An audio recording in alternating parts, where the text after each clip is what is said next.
예, 반도체 특화 산단 유치에 뛰어든 전남도가 반도체 산업 육성에 역량을 집중한다는 계획입니다. 아울러서 전남을 남해안 남북권 메가시티의 중심으로 키우겠다는 포부를 밝혔는데요. 네, 오늘은 김영록 전남지사와 함께 도전 계획에 대해서 들어보겠습니다. 어서 오십시오. 예, 감사합니다. 반갑습니다. 예, 반갑습니다.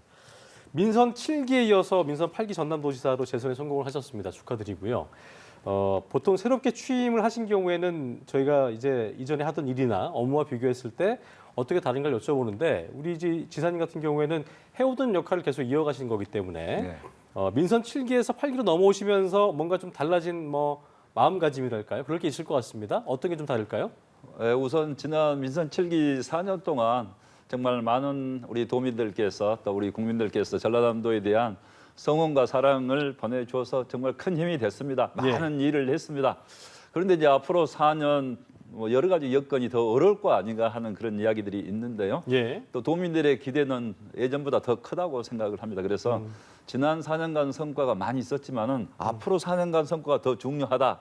이렇게 생각하기 때문에 정말 양 어깨가 더 무거워진 것을 느낍니다. 그리고 요즘에 이제 민생이 굉장히 어렵고 물가가 많이 오르고 원자재 값도 오르고 그래서 민생을 우선 잘 챙겨야 되겠다는 생각을 갖고 있습니다. 예. 그러면서도 이제 우리 지역의 미래 성장 동력, 100년의 미래 성장 동력을 만들어내는 전남 대도약 행복 시대 열심히 뛰겠다는 각오를 다지고 있습니다. 네. 지사님께서는 재선에 성공했다는 것은 전남 도민들이 다시 한번 뭔가 기대한다는 의미가 있을 것 같아요. 더 큰 기대를 갖고 의미가 있다. 있을 텐데 예. 어떻게 해석하셨어요? 재선의 의미를? 저는 이제 더 큰 기대를 갖고 있고 지금까지는 어떤 준비 기간, 기반을 만든 기간에 열심히 뛰었다고 하면은 대도약을 위해서 뭔가 전남의 미래 성장 동력을 만들고 이제 우리 지역도 세계화 경쟁하는 그런 시대가 돼야 되잖아요. 예. 이제 그런 면에서 정말 우리 전남도가 세계화 경쟁한 대도약 전남의 시대를 만들어 달라. 저는 이렇게 생각을 하고 각오를 다지고 있고요. 또 한편으로는 정치적으로 우리 호남의 정치 역량을 좀 키워서 과거에 우리 호남이 민주화 시대를 이끌어왔던 그런 정치 중심이 돼 있었는데 예. 요즘에 그런 부분에 아쉬운 분들도 많이 있습니다. 그래서 호남 정치를 복원해서 대한민국을 이끌어가는 그런 동력으로 만들어 달라 그런 주문도 많이 받고 있습니다. 알겠습니다. 네, 앞으로 4년은 경제적으로도 정치적으로도 성장할 일만 남았다라고 하셨는데 네. 지난 8일이었습니다. 윤석열 대통령과 시도지사 간의 간담회가 있었는데 주요 과제로 지역 균형 발전을 이야기하는 등 분위기가 좋았다고 하더라고요. 이 부분 좀 이야기해 주실까요? 네, 윤석열 대통령께서 아주 개그 없이 막걸리 잔을 직접 들고 시도지사들을 격려를 해주면서 네. 지방이 살아야 나라가 산다. 시도지사들한테 권한과 예산을 대폭 이렇게 내려주도록 돕겠다. 지방시대에 이렇게 선언을 했기 때문에 굉장히 저희들은 큰 힘이 됐습니다. 정말 지역균형 발전이 되어야지 우리 인구 소멸 문제, 출산율 문제 이런 문제도 예. 해결될 수 있다고 생각을 합니다. 그래서 그러면서 저는 이제 건의를 좀 드렸어요. 지방이 살 수 있는 방법.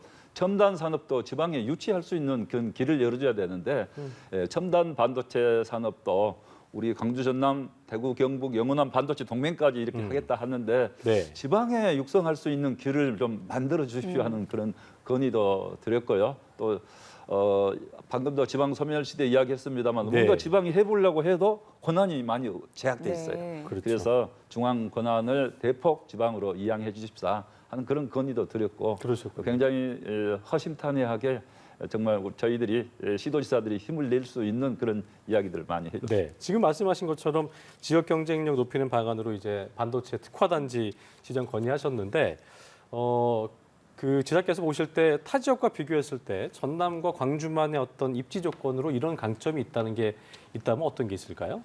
요즘에 이제 AI 반도체, 전력 반도체 그런 이야기들을 하는데 이제 광주 같은 경우에는 AI 산업을 먼저 이렇게 선발 지역으로 육성을 해왔기 때문에 예. 이런 이제 메모리 반도체뿐만 아니라 시스템 반도체를 육성하는 그런 여건 기반이 마련됐다고 볼 수 있고요. 또 전남은 정말 값싼 용지, 또 전력 개통, 또 물이 굉장히 많이 필요합니다. 네, 그런 네. 용수 문제도 해결할 수 있고 지금 이제 세계적인 대세가 특히 4차 산업의 그런 대기업들이 아리백 재생에너지를 100% 사용하겠다 이런 선언들을 하고 있거든요. 그래서 이런 이제 첨단 반도체 산업이 우리 광주 전남이 유치된다 하면은 이제 재생에너지에 있어서는 광주 전남이 가장 풍부한 잠재력을 갖고 있고 실제 지금 또 그렇게 생산을 하고 있기 때문에 예. 연계해서 재생에너지를 활용한 첨단 반도체 산업을 육성하기에 가장 유리한 지역이 광주 전남이다. 저는 이렇게 생각하고 우리 광주 전남이 열심히 뛰고 있습니다만은 중앙 정부에서도 지방이 살아야 나라가 산다 이런 생각을 갖고 좀 지역 균형 발전 차원에서도 접근을 해주기 바랍니다. 네. 저희들은 준비가 다 돼 있고 오시면은 대폭 지원할 준비도 돼 있습니다. 알겠습니다. 지방민 입장에서는 의료 불균형 문제도 상당히 좀 크게 느껴질 텐데 그렇습니다. 코로나19 시대를 겪으면서 공공의료의 중요성이 커진 이 시점에서 전남에는 국립의대가 한 곳도 없습니다. 이 부분에 대해서는 어떻게 생각을 하시고 또 어떤 계획을 가지고 계시는지 궁금합니다. 네, 방금 말씀하신 대로 이제 이 코로나 팬데믹, 요즘에 원숭이 두창 뭐 이런 예. 감염병까지 이렇게 세계적으로 유행을 하고 있기 때문에 예. 이런 감염병 사태에 대해서는 공공의료의 사령탑 역할을 할 수 있는 그런 기관이 필요한데요. 네. 그게 이제 바로 국립의과대학이다 이렇게 예. 보고 있습니다. 근데 우리 전남은 아예 의과대학이 이제 하나도 없는 상황에 네. 있습니다. 그래서 예를 들면 상급병원도 없고 의과대학도 없고 그래서 아예 없나요? 네, 아예 없습니다. 그래서 이제 이런 입원 환자의 사망률 전국적으로 두 배 차이가 납니다. 그것은 그만큼 의료가 취약한 지역은 사망률이 높다는 이야기이기 때문에 의료의 불균형도 심각하다. 그리고 의료비 유출도 저희 전남의 의료비 유출의 의료비의 3분의 1이 타 지역으로 예. 유출되는 그런 상황이기 때문에 꼭 국립의과대학이 필요하다. 저희들은 절절히 이렇게 말하고 있고 우리 도민의 30년 된 수건 사업인데요. 이 부분이 이제 빨리 코로나가 진정되면서 의정협의체에서 좀 논의를 해서 이런 문제를 해소해 주기를 바랍니다. 특히 이제 이런 코로나 아니더라도 의료 인력의 중앙 집중, 수도권 집중, 쏠림 현상, 고급 인력이 지금 다 수도권으로 지금 몰리고 있거든요. 예. 의사도 마찬가지. 그래서 이 지역 의사 제도도 도입을 해서 이런 의료 인력의 수급의 불균형 문제를 정부가 해결해 줘야 된다 이렇게 생각을 합니다. 알겠습니다. 자, 올해부터 내년까지요. 전남 방문회를 운영하신다고 들었습니다. 전남 방문회를 맞아서 이제 전남을 찾게 될 분들을 위해서 특별히 준비한 거라든가 어떤 특별한 점이 좀 있을지도 소개를 좀 해주실까요? 예, 코로나 상황 속에서 이제 해외 여행 즐겨 하시는 분들이 전남에 와서 보고 전남이 이렇게 좋은 줄 몰랐다. 자연경관도 정말 좋고 음식도 좋고 여러 가지 좋다 하시면서 자주 오겠다 이런 말씀을 하셨는데 예. 이제 코로나가 끝나지는 않았지만은 포스트 코로나 시대로 접어들고 있다 이렇게 보고 있기 때문에 예. 이제 저희 전라남도에서는 금년과 2023년까지 전라남도 방문회로 정했습니다. 특히 내년에는 순천망 국가정원, 국제정원 박람회가 있기 때문에 예. 이제 그런 부분까지 고려해서 이렇게 결정을 했는데요.